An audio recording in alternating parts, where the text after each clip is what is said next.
তো রমজানের মাস বড় বরকতের মাস, এটা 3 ভাগে ভাগ করা। রহমতের 10 দিন, মাগফিরাতের 10 দিন, নাজাতের 10 দিন। এই বরকতের মাস আল্লাহ কেন দিয়েছেন? তাকওয়া অর্জন করার জন্য। তাকওয়া মানে আল্লাহর ভয়। আল্লাহর ভয় মানে কি? বলে আল্লাহর ভয়টা যার অন্তরে থাকবে ওই বান্দার নাম হবে মুত্তাকি। মুত্তাকিনদের জন্য বিনা হিসাবে জান্নাত। আল্লাহর ভয় যার অন্তরে থাকবে ওই বান্দা গুনাহ কখনো করবে না। আল্লাহর ভয় এমন এক দামি সম্পদ, এই ভয়টা অন্তরে জমা করাটা রোজার দ্বারা যেমন সহজ, অন্য আমলের দ্বারা সহজ না। যেমন রোজাদারকে দেখবেন সারাটা দিন রোজা রাখে, ক্লান্ত, ইফতারির আর আধা ঘন্টা সময় বাকি, তখন এমন ক্ষুধা লাগে পেটের ভেতরে, সামনে পানি তাই পাইলেই মনে হয় এক টানে 3 লিটার থাকবে না। সামনে 10 জনের ইফতারি দেশে 10 প্লেটে, মনে মনে কে তো আমার একারই লাগবে, কি দিল। মনে মনে দোয়া ইনুস পরে 2-1 জন উঠতে যাইতো, তাহলে 2 প্লেট আমি ভাই। যদি বলা হয় এই রোজাদার, বুঝছি খুব ক্ষুধা, তুমি দরওয়াজা জানালা বন্ধ করে যাও, একটা রুমের মধ্যে ঢুকে তুমি পানি পান করো, একা একা, কেউ দেখবে না, কোনো রোজাদার করবে নি। কেন? আল্লাহর ভয়। পানির মধ্যে ডুব দিয়ে গোসল করবে, কিন্তু এক ঢোক পানিও পান করবে না, এটাই আল্লাহর ভয়। সামনে খানাও রেডি, পেটেও ক্ষুধা, খায় না। খানাটা তো আর হারাম না, এই মুহূর্তে খায় না কেন? আল্লাহর ভয়। এই সাধনাটা বাকি 11 মাস রাখো। রোজার মাসে যেমন সাধনা করছো, ক্ষুধাও আছে, খানাও আছে, খাও না কেন? আল্লাহর আইনে জায়েজ নাই, ঠিক 11 মাস এই আইনটা জারি রাখো। ক্ষুধাও আছে, খানাও আছে, পাইলেই খাইও না, আগে হিসাব করো আল্লাহর আইনে খানাটা হালাল না হারাম। 11 মাস এই সবক যদি আদায় করে তাহলে কেউ হারাম খাইতে পারে না। আর হারাম খাইলে এর শাস্তি কিয়ামতে হবে না, হবে দুনিয়াতেই। কিডনির উপরে আঘাত, লিভার নষ্ট। আর এই হারাম খানাটা আবার অনেক বাবা অবুঝ শিশু সন্তানেরও খাওয়ায়, হারাম টাকা কামাই করে। সন্তানের রক্ত পিওর, স্ত্রীর রক্ত পিওর, কোনো ভেজাল নাই। ও স্বামী নামের কুলাঙ্গার, তুমি হারাম টাকা কামাই করে ঘরের স্ত্রীর রক্ত কেন নাপাক করো বলো? ও বাপ নামের কলঙ্ক, তুমি হারাম টাকা কামাই করে তোমার অবুঝ সন্তানের রক্ত পবিত্র কেন নাপাক করো হারাম খাওয়াইয়া? আল্লাহর কাছে নিজের জবাবই দিতে পারবা না, আবার সন্তানটির জবাবও মাথায় নিলা। এমন বাপ হইছো কেন? বউ যদি চালাইতে না পারো বিয়া করছো কেন? রোজা রাখ 12 মাস। সন্তানের হক আদায় করতে না পারলে সন্তান নিছো কেন? এরে নবীর আশিক, আল্লাহর ভয় অন্তরে জমা করো। রমজানের রোজার মাধ্যমে এমন বরকত, একটা রোজার দাম কত? হাদিসে পাকে রহমতের নবী বলেন এক রোজার দাম কয়েকটা জন্মগত কাক। কি চিনেন তো? একটা কাক জন্মগত, কাকের হায়াত অনেক বেশি। কাকের হায়াত কি অনেক বেশি। একটা কাক জন্ম থেকে উঠেই ডানা মেলে যখন উঠতে শুরু করে খোলা আকাশে, ও যদি উঠতে উঠতে উঠতে উঠতে সামন দিকে যাইতে যাইতে যাইতে যাইতে বুড়া হইয়া যায়। কাকের হায়াত অনেক বেশি। বলে কত? কিতাবে আসছে 1000 বছর কমপক্ষে। তাহলে একটা কাক যদি জন্ম থেকে 1000 বছর খালি উড়ে, কত দূর যাবে? ক্যালকুলেটরে ধরবে? কম্পিউটারে আসবে? নবীজি বলেন একটা কাক জন্ম থেকে উড়তে উড়তে বুড়া হইতে হইতে কত দূর গেল? একটা রোজাদার এক রোজার বরকতে জাহান্নামের আগুন থেকে তত দূরে সরে যাবে।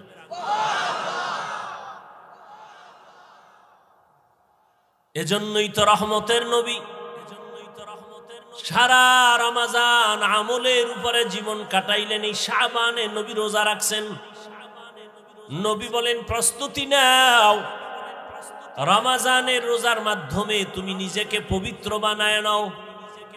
কয়দিন রোজার হালাতে রে বাবা তুমি কষ্ট মনে করো, অথচ তোমার মতো কত আল্লাহর বান্দারা রড ফ্যাক্টরিতে কাজ করে রোজা ছাড়ে না, সিমেন্ট ফ্যাক্টরিতে কষ্টের কাজ করে রোজা ভাঙে না, রাস্তায় গাড়ি চালায়, রিক্সা চালায়, কষ্ট করে রোজা ভাঙে না, এমন নাই? তাহলে তুমি ছাড়ো কেন? রমাজান তো এমন বরকতের মাস, একটা নফল আমল ফরজের সমান সওয়াব, একটা ফরজ আমল 70টা ফরজের সওয়াব। তাহলে এই মাস আগামী বছর পাবেন, গ্যারান্টি আছে?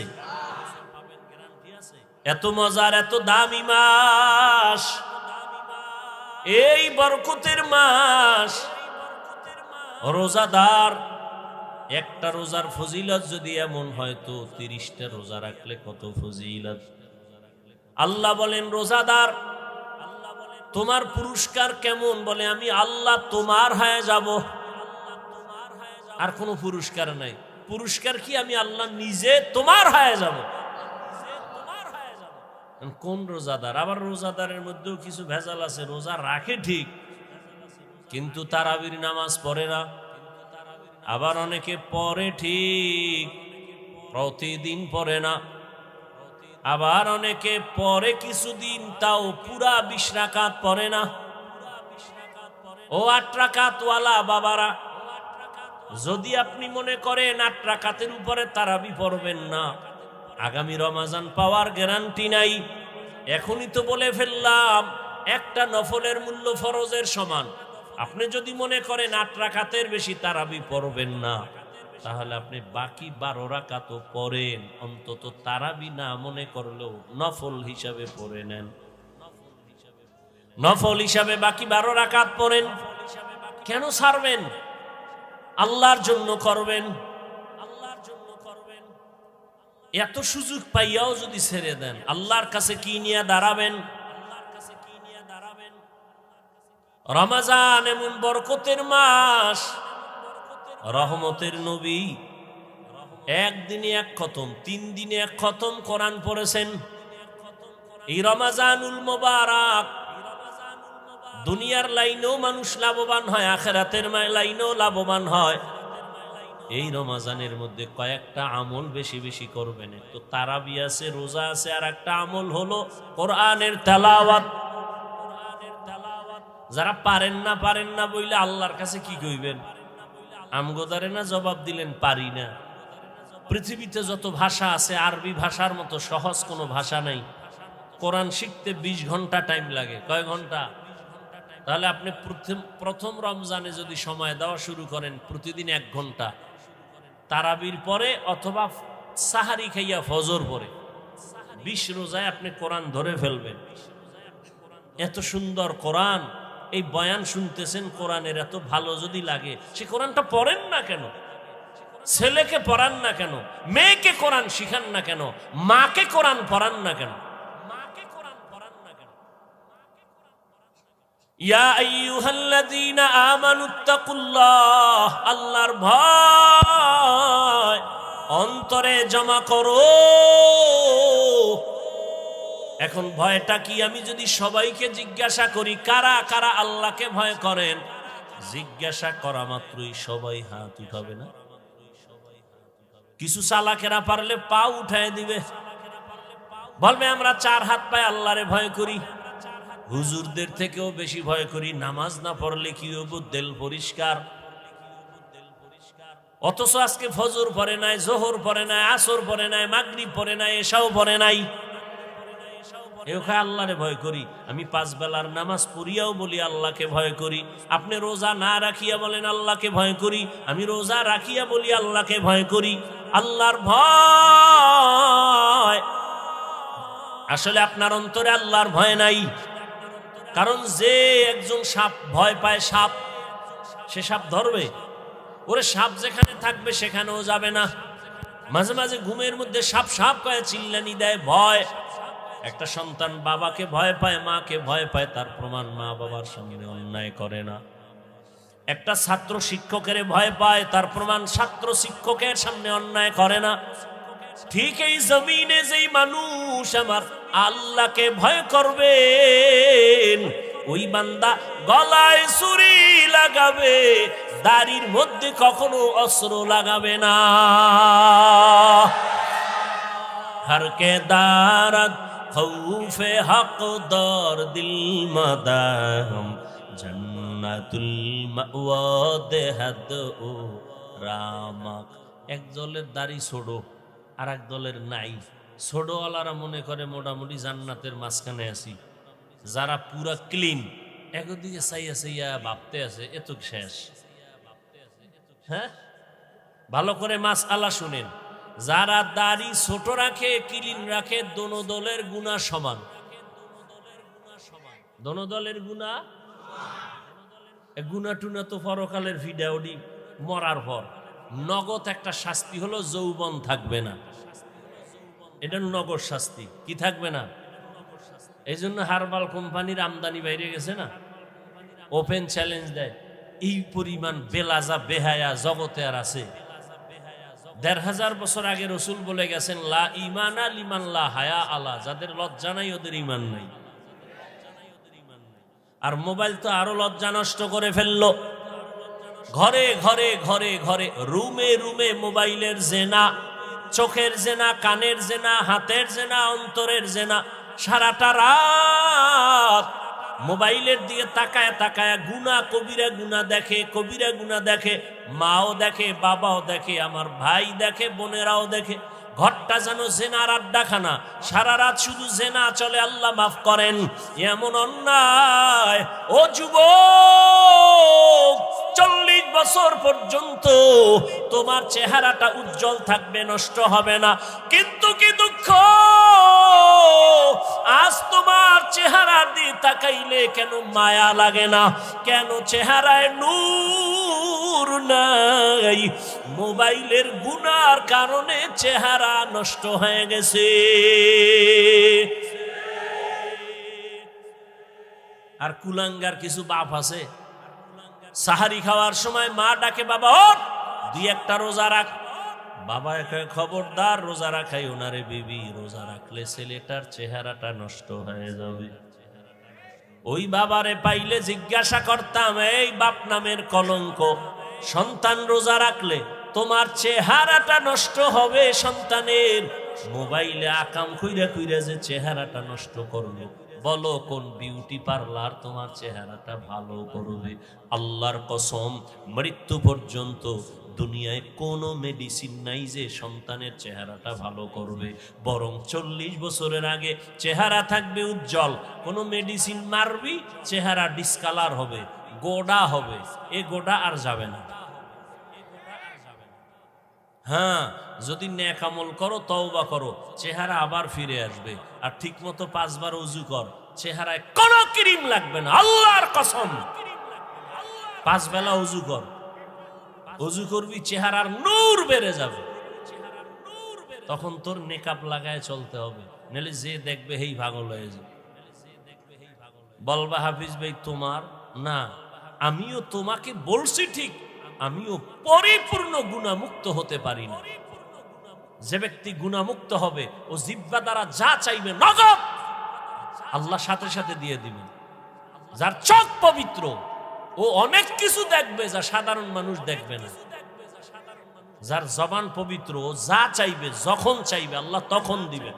আল্লাহ বলেন, হে নবী আপনি রোজাদারকে বলে দেন, রোজা আমি আল্লাহর, আর এই পুরস্কার রোজাদারের আমি আল্লাহ নিজেই। তরজমা বললাম, এবার সংক্ষেপ কিছু ব্যাখ্যা শুনেন। রমজান বড় দামি একটা মাস। নবীজি বলেন রজব, এখন চলে শাবান, এর আগেরটা গেছে কি রজব। নবীজি বলেন রজব আল্লাহর মাস, শাবান আমার মাস, রমজান আমার উম্মতের মাস। নবীজি রজব আসলেই দোয়া শুরু করতেন, اللهم بارك لنا في رجب وشعبان وبلغنا رمضان اللهم بارك لنا في رجب وشعبان وبلغنا رمضان আয় আল্লাহ রজবে আমাকে বরকত দান করেন, শাবানে বরকত দান করেন। ইকো হয় কেন রে জালা? শাবানে বরকত দান করেন, রমজান পর্যন্ত পৌঁছাইয়া দেন। খুব খেয়াল করিয়েন, রজবে বরকত দান করেন, শাবানে বরকত দান করেন, রমজানে তো বরকত আরো বেশি, আরো বেশি না? কিন্তু নবী বলেন না রমজানে বরকত দান করেন, রজবে বরকত দান করেন, শাবানেও বরকত দান করেন, রমজানে বরকত দান করেন, কথাটা বলেন নাই। কি বলছেন? রমজান পর্যন্ত পৌঁছাইয়া দেন। তো রমজানের বরকত চাইলেন না কেন? এক নাম্বার কারণ, রমজান এমন বরকতের মাস, আমি হাওয়ার বরকত চাই না, ওই রমজান পর্যন্ত পৌঁছায় দেন যে আমি মরলেও যেন, দুনিয়ার থেকে গেলেও যেন রমজানে বিদায় হয়ে যাই। রমজান এত বেশি বরকত, আমি আল্লাহর নবী এগুলো কাজ কইরা কইরা সে বরকত নিতে চাই। আমার হায়াতটা কম থাকলে বাড়াইয়া রমজান পর্যন্ত পৌঁছাইয়া দেন। রমজান এমন বরকতের মাস, শয়তানের শিকলে বান্দা, জাহান্নামের দরজা বন্ধ, জান্নাতের সব দরজাগুলো খোলা। রমজান এমন বরকতের মাস, একটা রোজাদার যখন রোজা রাখবে, রোজা অবস্থায় যদি বান্দা ঘুমায় থাকে, আমল নামায় সওয়াব লিখতেই থাকবে। এমন বরকতের মাস, এজন্য নবী বলেন, হে মালিক, রজবের বরকত দান করেন, শাবানের বরকত দান করেন, রমজানের বরকত দান করেন না, আমারে পৌঁছাইয়া দেন জায়গায়, আমি ওখানে যাইয়া কাজ কইরা কইরা কইরা কইরা বরকত নিব। কারণ রমজানের বরকতের মজাটা ভিন্ন, বড় আলাদা। রমজান, আল্লাহ বলেন, হে মুমিন, তোমাদের জন্য রমজানে রোজা ফরজ করা হয়েছে। প্রথমে ডাকলেন হে মুমিন, মুমিন বলে বন্ধুসুলভ আচরণ করলেন আমার আল্লাহ। ভাই বক্সটা একটু ছাড়েন না, এত জায়গা থুইয়ে হেনে গেছেন। এটা বক্সের সাউন্ড বাড়াও, মনিটরের সাউন্ড বাড়াও। আল্লাহ প্রথমে বন্ধু, আমি বুঝতেছি না, আশেপাশে মাইক আছে, বক্স আছে, নিচে পিছে ভলিউম দিলে নয়েজ আসে কেন? এই সেটিং মিটিং সব আউলো জাউলো, এই জন্যই তুমি ভলিউম দিতে পারো না।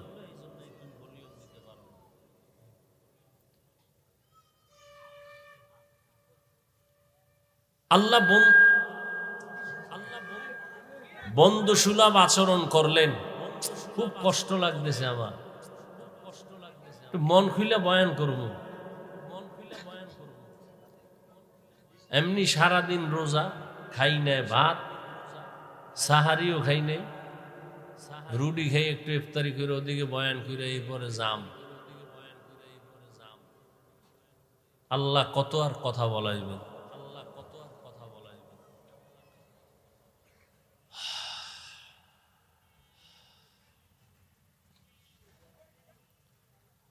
আল্লাহ বন্ধু সুলভ আচরণ করলেন। কি বন্ধু? সমস্ত মুমিন আল্লাহর বন্ধু। জমিনে মুমিন ছাড়া আল্লাহর বন্ধু আর কেউ নাই। তো বন্ধু কেমনে? বন্ধু হওয়ার কয়েকটা লাইন আছে। যেমন কারো কাজ যদি এক হয় তাহলে এর সাথে বন্ধু হয়, মিতা হয়। নামে নামে মিললেও কি হয়, তোমার নাম কি আব্দুর রহমান, আমার নামও আব্দুর রহমান, তাহলে তুমি আমার মিতা, আমি তোমার মিতা। আল্লাহর একটা গুণবাচক নাম হলো মুমিন। দুনিয়ার বান্দাদের মধ্যে যারা মুমিন, আল্লাহ বলেন আমার গুণবাচক নাম তোমাদের নাম যেহেতু এক, তোমরা আমার বন্ধু, আমি আল্লাহ তোমার বন্ধু। আগে বন্ধু বানায় লইছেন, আল্লাহ আমাগো বন্ধু বলে স্বীকার করছেন। এবার আপনাদের বন্ধু আল্লাহকে নিবেন কিনা এটা হলো সিদ্ধান্তের বিষয়। যদি কেন আমি আল্লাহর সাথে বন্ধুত্ব করতে চাই না, তাহলে সেই সুযোগও আছে। যেমন ফেরাউন বলেছিল, হে আল্লাহ, আমি আখেরাত চাই না, দুনিয়া চাই, আমাকে দুনিয়া দাও, আখেরাত লাগবে না। আল্লাহর ওয়াদা কোরআনে, মান কানা ইউরিদুল আজিলাতা আজ্জালনা লাহু ফিহা মা নাশাউ লিমান নুরিদ সুম্মা জাআলনা লাহু জাহান্নাম ইয়াসলাহা মাদমুমান মাদহুরা। আল্লাহ বলেন যারা দুনিয়া চায় আমি তাদেরকে দ্রুত দুনিয়া দিয়ে দেই, কিন্তু পরিণাম ফলে তার জন্য জাহান্নাম। কিন্তু যারা দুনিয়া চায় দেই, কিন্তু দুনিয়া তারা পায় না। সারা দুনিয়ায় খোঁজ নিয়ে দেখো, যারা দুনিয়া দুনিয়া দুনিয়া দুনিয়া করে, জিকির করে, নামাজেও দুনিয়া, ঘুমাইতে গেলেও দুনিয়া, মসজিদে ঢুকেও দুনিয়া, এই দুনিয়ার পেছনে যারা দৌড়ায় দুইটা জিনিস চায়, এক চায় সম্মান আর এক চায় শান্তি। এই দুই জিনিস চায় দুনিয়াওয়ালারা। টাকার পেছনে দৌড়ায়, এই দুই জিনিস চায়। ক্ষমতার পেছনে দৌড়ায়, এই দুই জিনিসের জন্য, সম্মান আর কি, কথা বলতে হবে, শান্তি। কিন্তু আল্লাহর জাতের কসম, একটা দুনিয়াদারেও শান্তিতেও নাই, কোনো সম্মানেও নাই। ওই সম্মান দিয়া লাভ কি? একবার ফুলের মালা, ফাইনালে জুতার মালা। ওই সম্মানের কোনো দাম আছে? টাকা দিয়ে সম্মান কিনলে জুতা আসবেই। আর আমার আল্লাহ সম্মান যাদেরকে দিবেন, এই সম্মান যারা পাবে এরা দুনিয়ায়ও বাদশাহ, পরকালেও বাদশাহ। জিন্দেগি মে বন্দেগি তো করনা হে, जिंदगी में बंदगी तू करना है, जिंदगी बे बंदगी शर्मिंदा है, जिंदगी बे बंदगी शर्मिंदा है।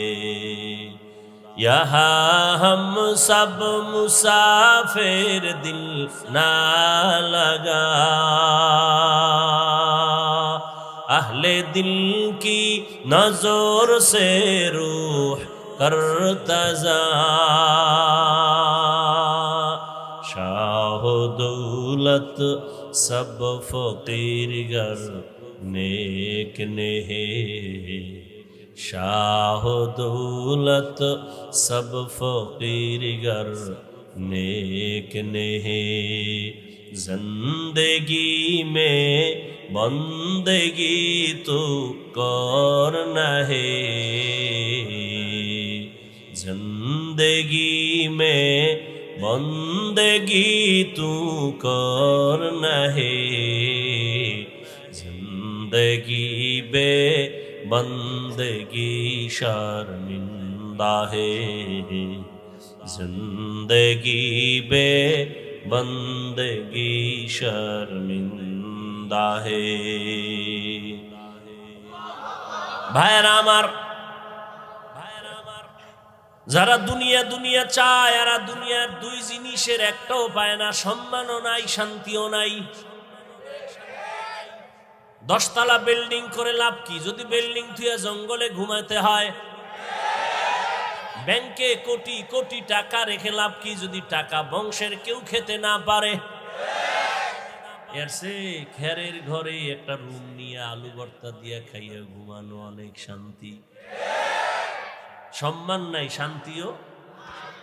এক তো বাইরের জ্বালা, ভিতরের জ্বালা, মামলা হামলার ভয়,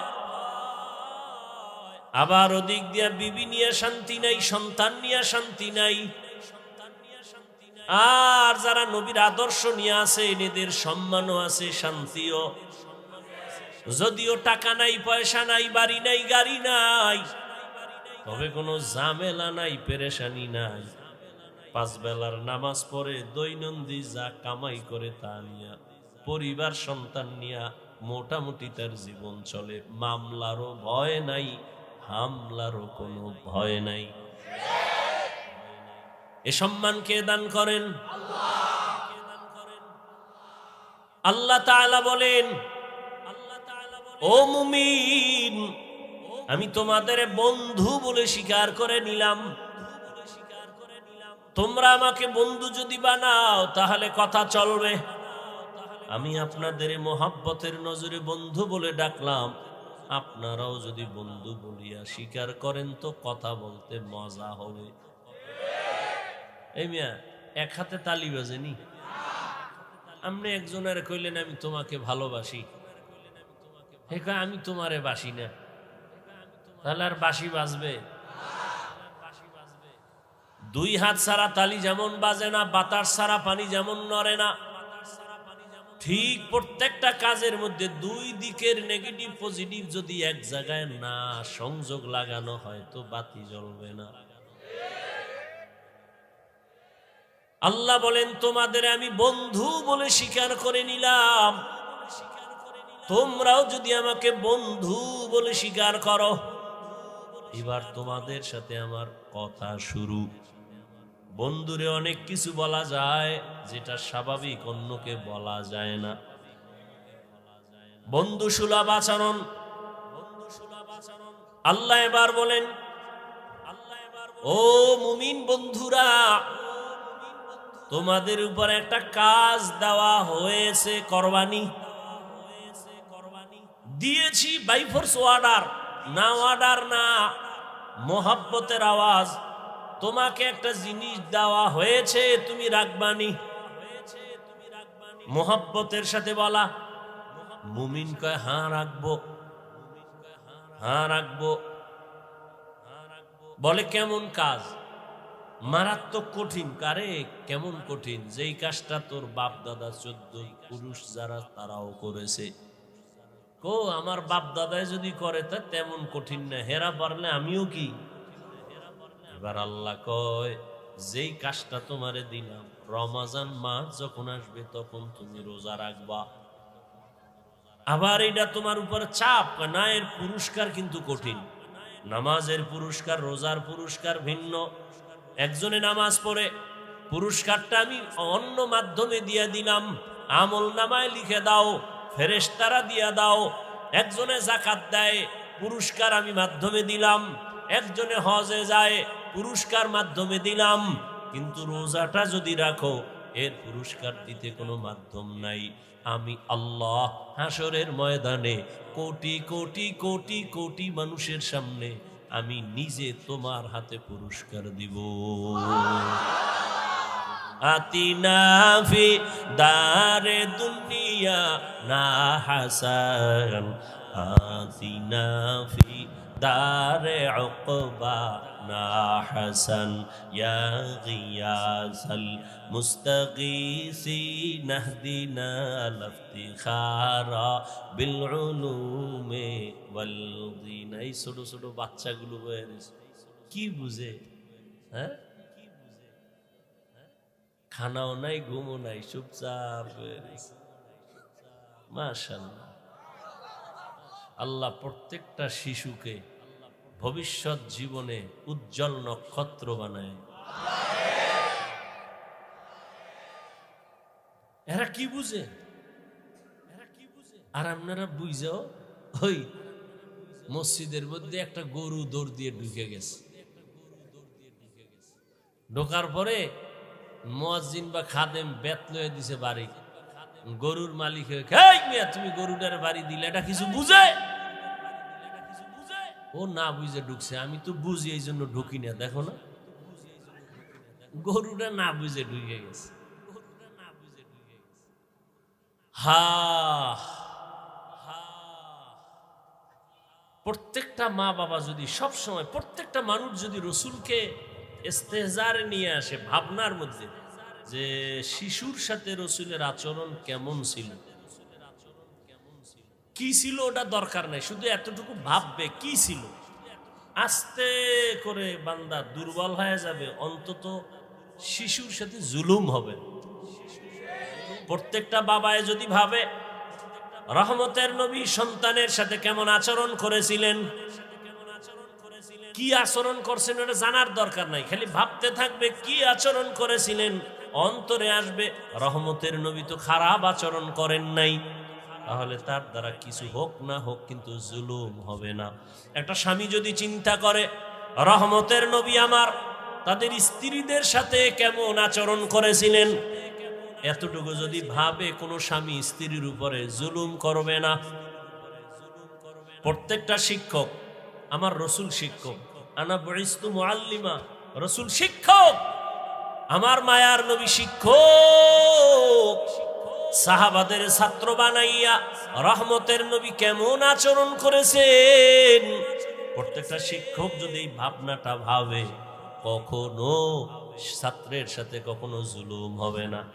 প্রত্যেকটা কাজের মালিক যদি কর্মচারীর ব্যাপারে ভাবে রহমতের নবী তার কর্মচারী, তার খাদেমদের সাথে কেমন আচরণ করেছেন, 10 বছর রহমতের নবীর খাদেম আনাস রাদিয়াল্লাহু তাআলা, আনাস রাদিয়াল্লাহু আনহু বলেন, আমি যে নবীর খেদমত করেছি 10 বছর, আমার নবী কোনদিন আমাকে 1 সেকেন্ডের জন্য বলে নাই এটা এমন কেন,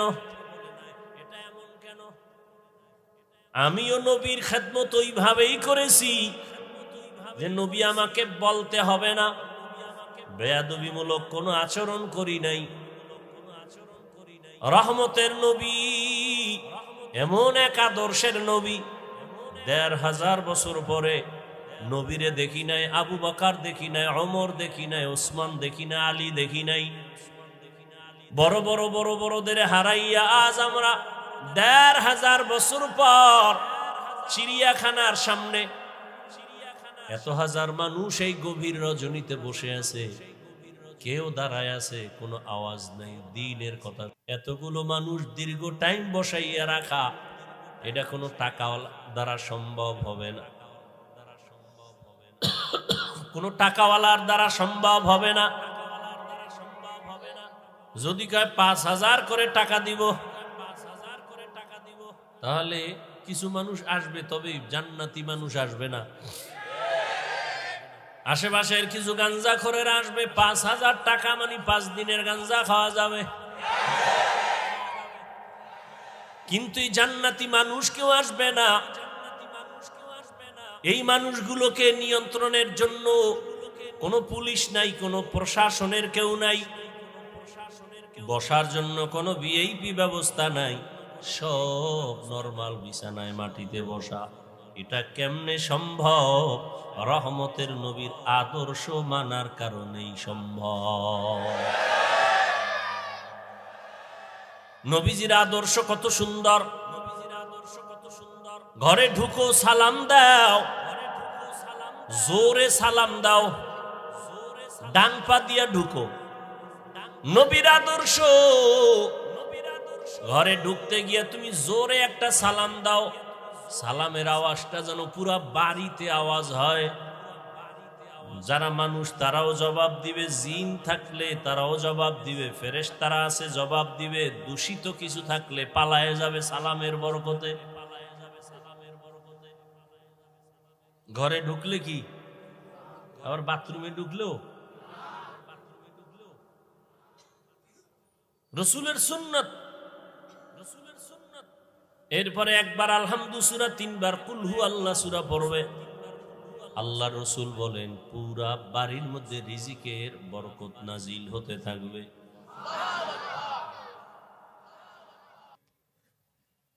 তো পবিত্র না তো, পবিত্র না তো ভাইরা আমার, ভাইরা আমার, আল্লাহ গুনার কারণে চেহারা নষ্ট হয়, নেক আমলের কারণে চেহারা সুন্দর হয়, ভালো হয়। এরে আল্লাহর গোলাম, এই জন্য আল্লাহ বলেন আমার ভয় অন্তরে জমা করো। আল্লাহর ভয় যদি থাকে ওই বান্দা মরিয়াও গেলে গুনার কাছেও যাবে না। এরে আল্লাহর বান্দা, ও আমার যুবক, আমি তোমাকে এতক্ষণ বয়ান যা করতেছি একবারও কিন্তু বলি নাই তুমি আমার মতো টুপি লাগাও। আমি একবারও বলি না আমি কওমি মাদ্রাসায় লেখাপড়া করেছি, তোমরাও মাদ্রাসায় যাও। আমি দাওয়াত ও তাবলীগের লাইনের সন্তান, কিন্তু একবারও বলি নাই তুমি তাবলীগে যাও। আমি কওমি মাদ্রাসার সন্তান, আমি পীরের মুরিদ। আমি কির মুরিদ? খালি মুরিদ না, লাখে একটা মুরিদ আমি। কেমন মুরিদ যে পীর মুরিদির বিরুদ্ধে যারা, তাদের বিরুদ্ধে আমি যুদ্ধ ঘোষণা দিছি। কেমন যুদ্ধ? এই জমিনের মধ্যে যে বলবে আমরা পীর আউলিয়া মানি না, ওলি মানি না, আউলিয়া মানি না, আল্লাহর জাতের কসম আমি বলবো তারা কোরআন মানে না, বুখারী শরীফ মানে না, তারা ভণ্ড, ভণ্ড, ভণ্ড। এদেরকে যারা ভণ্ড বলবে না তারাও ভণ্ড। এবার বুঝো আমি কেমন মুরিদ। কিন্তু একবারও আমি কাউকে বলি না ও বাবারা তোমরা পীরের দরবারে যাও। বলবো কি? আমি বলবো ও যুবক তুমি স্কুলে পড়ো ধন্যবাদ, তুমি চাকরি করো ধন্যবাদ, তুমি কলেজে পড়ো ধন্যবাদ, তুমি ব্যবসা করো ধন্যবাদ, আমি তোমার জন্য দোয়া করে গেলাম বাবা। তোমার মাদ্রাসায় যাওয়ার কোনো প্রয়োজন নাই। ও বাবা তুমি যেই লাইনে আছো থাকো, তবে আমি দোয়া করি তুমি একজন ব্যবসায়ী হও, চাকরিজীবী হও, ডাক্তার হও, ইঞ্জিনিয়ার হও, তুমি একজন প্রফেসর হও, তবে একটা দাবি ছোট, বেয়াদব জীবনে হইও না রে বাবা। বলবা হাফিজ ভাই বেয়াদব হব না, তার ব্যাখ্যা কি? 3 জায়গায় বেয়াদবি করবা না তো মরার আগে জীবনটা নষ্ট হয়ে যাবে। 1 মা বাবার সাথে বেয়াদবি করবা না, 2 শিক্ষকের সাথে বেয়াদবি করবা না, 3 ওলামায়ে কেরাম মুরব্বীদের সাথে বেয়াদবি করবা না। মা বাবার সাথে যদি খারাপ আচরণ করো বদদোয়া করা লাগবে না। মা কষ্ট পায় যদি বলে আহ, এই যে একটা নিঃশ্বাস এটা আগুন হইয়া তোর কপাল পুড়ে ফেলবে। শিক্ষক যদি তোর আচরণে কষ্ট পায় বলে আহ, এই নিঃশ্বাসটা তোর কপালে লাগলে তুই শেষ। আলেমের অন্তরে কষ্ট দিলে, আলেম যদি আহ শব্দ বলে তোর কপাল শেষ। এই জন্য বলি তুমি ডাক্তার হও বেয়াদব হইও না, ইঞ্জিনিয়ার হও বেয়াদব হইও না, চাকরিজীবী হও বেয়াদব হইও না, তুমি ব্যবসায়ী হও বেয়াদব হইও না। মা বাবার দোয়া নাও, শিক্ষকের দোয়া নাও, ওলামায়ে কেরামের দোয়া নিয়ে সামনে আগাও। তো ডাক্তার হলেও তুমি সফল, ইঞ্জিনিয়ার হলেও তুমি সফল, তুমি ব্যবসায়ী হলেও সফল। সবার দোয়া থাকলে দুনিয়ার সব দুনিয়া ধ্বংস হবে। আলেমের দোয়া যদি থাকে, মা বাবার দোয়ায় তুমি কখনো ধ্বংস হইবা না।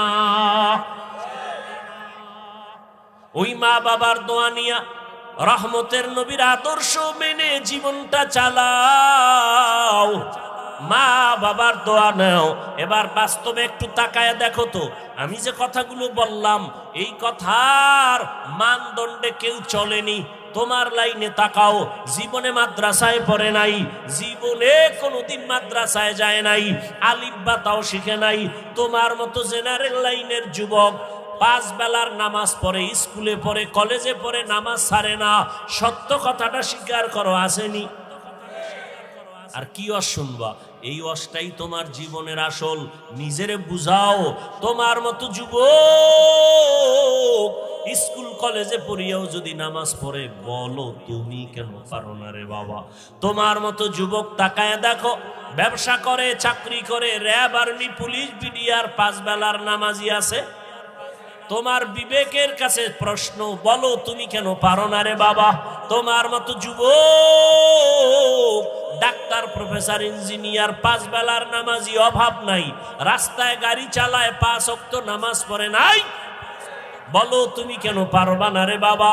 তোমার মতো যুবক শ্রমিকের কাজ করে, নদীর মধ্যে মাছ ধরে, নামাজ ছাড়ে না, বলো তুমি কেন পারবা না? এরে পর্দার আড়ালের আম্মা জান, আল্লাহ আপনাকে অনেক সম্মান দান করেছেন, রহমতের নবী সম্মানিত করেছেন। এত সম্মান আল্লাহ ইসলামের দ্বারা, নবীর মাধ্যমে আল্লাহ এত সম্মান মাদেরকে দান করেছেন, দুনিয়ার কেউ দিতে পারে নাই। বরং দুনিয়াতে যারা দিব দিব বলে চাপাবাজি করে, ওরা সব নারীর বড় দুশ্মন। হিন্দু ধর্মে নারীর সম্মান বাড়াতে পারে নাই, খ্রিস্টান ধর্মে নারীর সম্মান বাড়াতে পারে নাই, ইহুদি ধর্মে নারীর সম্মান বাড়াতে পারে নাই। বরং সম্মানের নামে তারা নারীদেরকে করছে অপমান। একমাত্র ইসলাম নারীর সম্মান দিয়েছে, কিন্তু অনেকে বুঝে না। আর পুরুষের তুলনায় নারীদের জ্ঞান তো সৃষ্টিগতভাবে অর্ধেক, জন্মগতভাবে সৃষ্টিগতভাবেই নারীর জ্ঞান পুরুষের তুলনায়। এরপর যদি নারী আবার বেগানার নজরের বরকত লাগায়, তাই তো আরো কমে। এরপরে যদি খায় হারাম, তো আরো কমে। এই মেধা দিয়া যদি চিন্তা করে, আল্লাহ নারীর উপরে ইনসাফ করে নাই। কয় কেমনে? কয় বাবার সম্পদ ছেলে পাবে ডবল, মেয়ে পাবে সিঙ্গেল। আল্লাহ মেয়েদেরকে কম দিলেন কেন? মেয়েদেরকে কম দিয়াও যে ছেলেদের বেশি দিয়েছেন, এই বুঝার মতো আম্মা জানের মেমোরির জিবি নাই। এই মিয়া 1 জিবি আর 4 জিবি সমান। আপনার জিবি 1, আপনি 4 জিবি লয়ে যদি ধাক্কা ধাক্কি করেন, তা আপনারটা তো হ্যাং হয়ে যাবে। আরে আম্মা জান, আপনাকে অর্ধেক দিয়াও ছেলের থেকে বেশি দিছে, এটা বুঝার মতো মেধা বুঝি আল্লাহ আপনাকে দেন নাই রে মা। ছেলে পাবে বাবার থেকে 2টা, আর মেয়ে সব জায়গায় পাবে কি? বাবার থেকে পাবে, স্বামীর থেকে পাবে, ছেলে মেয়ের থেকে পাবে। এরপরে যদি কয় বাপ নাই, ছেলে নাই, মেয়ে নাই, কিচ্ছু নাই, আমি একা। আল্লাহর আইন হলো, ইসলাম কয় নারীদেরকে ঘরে বসাইয়া বসাইয়া সম্মানের সাথে ওরা খাবে আর ঘুমাবে, সরকার ওদের সব খরচ দিবে। নারীদের কষ্ট দেওয়া যাবে না। কত সম্মান ইসলাম দিয়েছে, কিন্তু কুলাঙ্গারেরা ভুল মেসেজ দিয়া নারীদেরকে বেপরদায় নামাচ্ছে। পরিণামে নারীরা হচ্ছে আরো অপমান। আল্লাহ হেদায়াত দান করেন। এরে আম্মা জানেরা,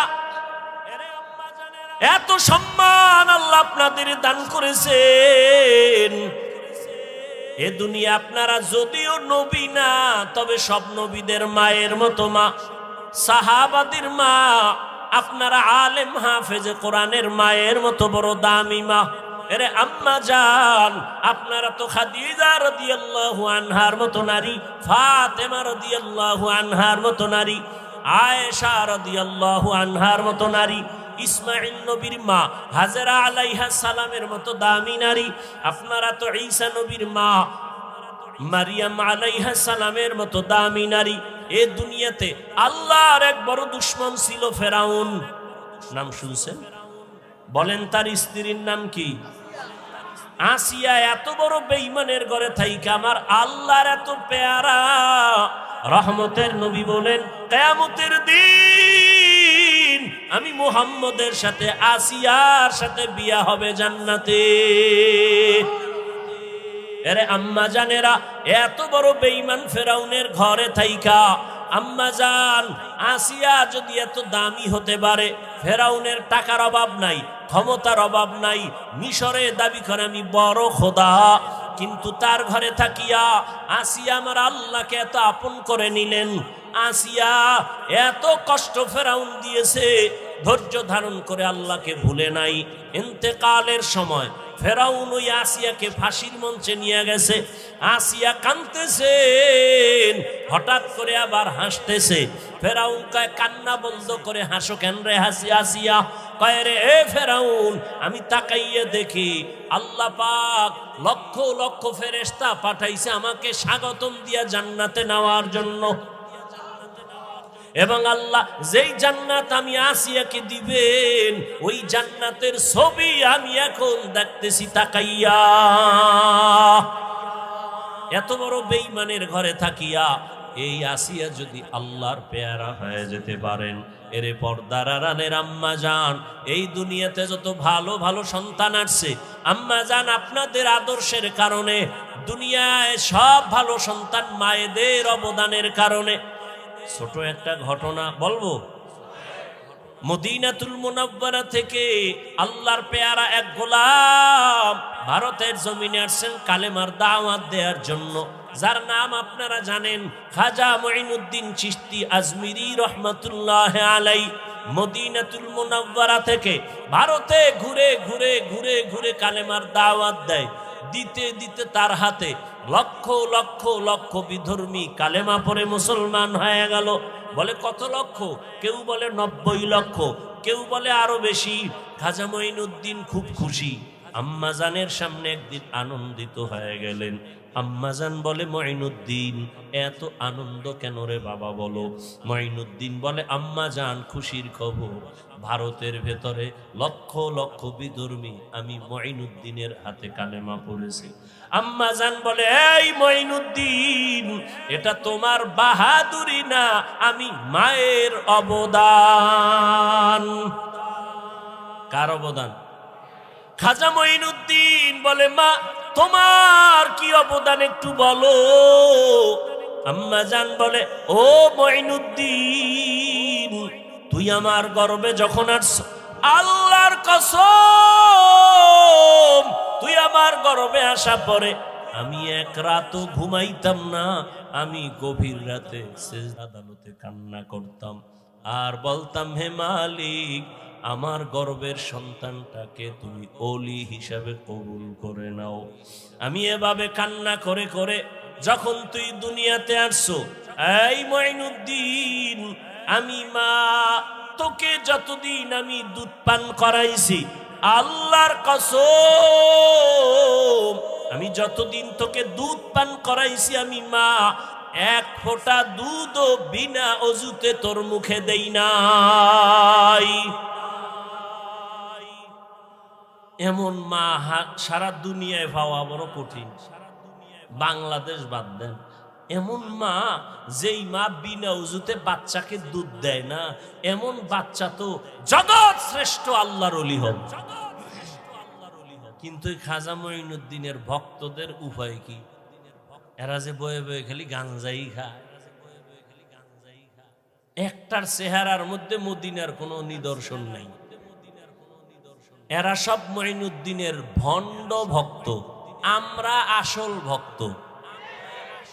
কি খাজা মুঈনুদ্দিনের মা কত ধন্য মা! খাজা মুঈনুদ্দিন চিশতি আজমিরি 5 ওয়াক্ত নামাজ পড়েন নাই। সন্দেহ? মাঝে মাঝে বিড়ি টিড়ি খেয়েছেন, দাড়ি ছিল না। হ্যাঁ, আপনারা কি ভক্ত হইলেন? এই ভক্ত হয়ে কি নাজাত পাওয়া যাবে? কোনোদিন পাওয়া যাবে না। এখনো সময় আছে, তওবা করেন। কয়দিন আর দুনিয়ার বাহাদুরি করবেন? চোখের সামনে আপন আপন সব চলে যাইতেছে।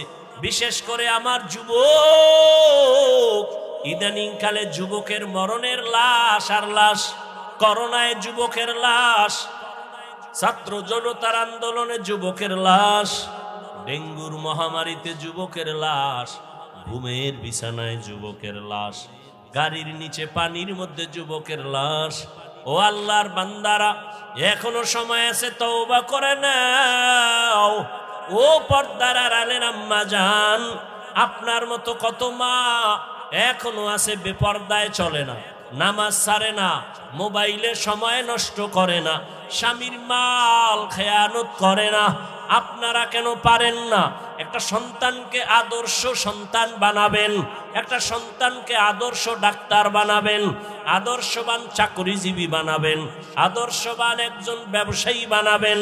সন্তান ডাক্তার হইয়াও আপনার জন্য দোয়া করতে ভুলবে না। এরে আম্মা জান ও বোনেরা, আপনার মতো কত মা বোন এখনো পর্দা করে, নামাজ পড়ে, আল্লাহর ভয় অন্তরে জমা করিয়া রমাজান সামনে তওবা করে ফেলেন। আর বেপরদায় চলবেন না, আর নামাজ ছাড়বেন না। মা বাবার দোয়া নিয়া স্বামীর মাল হেফাজত করবেন। স্বামীর মাল এটা আপনারই মাল, স্বামীর মনে করে খেয়ানত করবেন না। মোবাইলে সময় নষ্ট করবেন না। অবৃদ্ধ বাবাজিরা, আপনার মতো কত বুড়ারা মসজিদে গিয়া নামাজ আদায় করে, বলেন আপনি কেন পারেন না? ও আমার কলিজার যুবক, এখনো সময় আছে, তওবা করো, অন্তরকে বুঝাও। মনে জীবনে কত মন গড়া ভাবে চলছো, মনের চাহিদা মিটাইয়া গুনাহ করেছো। মনে চাইছে নামাজ পড়বা না, পড়ো নাই। মনে চেয়েছে পার্কে যাবা, দৌড়ায় গেছো। মনে চাইছে দাড়ি কাটবা, কেটে ফেলেছো। এখন আল্লাহর ভয় নিয়ে তওবা করো। মনে মনে আল্লাহকে বলো, হে আল্লাহ, জীবনে তো গুনাহ কম করি নাই, আজকে থেকে তওবা করে নিলাম, আর নামাজ ছাড়বো না, বেপরদায় চলবো না, মা বাবার সাথে বেয়াদবি করবো না। শিক্ষকের দোয়া নিয়া, উলামায়ে কেরামের পরামর্শ নিয়া, নবীজির আদর্শ মেনে চলবো। আল্লাহর কাছে যদি খাঁটি মনে তওবা করতে পারো, আল্লাহ তোমার জীবনের গুনাহ মুহূর্তে মাফ করে দিবে। মনেরে শুধু বুঝাইও রে মন, তোমার মতো যুবক যদি জেনারেল লাইনে থাকিয়া চাকরি করে, ব্যবসা করে, লেখাপড়া করে, নামাজ পড়ে, তুমি কেন পারবা না? আল্লাহর কাছে তওবা করে নেও। ও বাবা, তোমরা কি মনে মনে ভাবছো আমরা সব পাগল হয়ে গেছি? না না, এরে দুনিয়ায় সবাই পাগল হইয়া সব দুনিয়াতে মরার আগেই ধ্বংস হয়ে যায়। আর আমরা নবীর আদর্শে নামাজ পড়ি, পর্দা করি, কেউ আমরা পাগল হই নাই। আল্লাহর কোরআন সত্য, নবীর কথা সত্য। গুনাহ নিয়ে কবরে গেলে জাহান্নামের আগুনে জ্বলতে হবে, তাও সত্য। এখনো সময় আছে, তওবা করে নেও। অন্তর যদি তৈরি হয়ে থাকে, মার গুনাহ করবা না, নামাজ ছাড়বা না, বেপরদায় চলবা না, দাড়ি কাটবা না। মা বাবার দোয়া নিয়া, শিক্ষকের দোয়া নিয়া, ওলামায়ে কেরামের পরামর্শ নিয়া, নবীর আদর্শ নিয়া চলবা। তওবা করার মতো যদি কারো অন্তর তৈরি হয়, মুনাফিকি যদি না থাকে, খাঁটি তওবার নিয়ত যাদের আছে, দুটো হাত আমার আল্লাহকে দেখাইয়া দাও। আয় আল্লাহ, হাতগুলো কবুল করে নেন, তওবা কবুল করে নেন। তওবার উপরে মজবুত হইয়া আমাদের সবাইকে গুনাহ মুক্ত হয়ে চলার তৌফিক দান করেন, আমিন।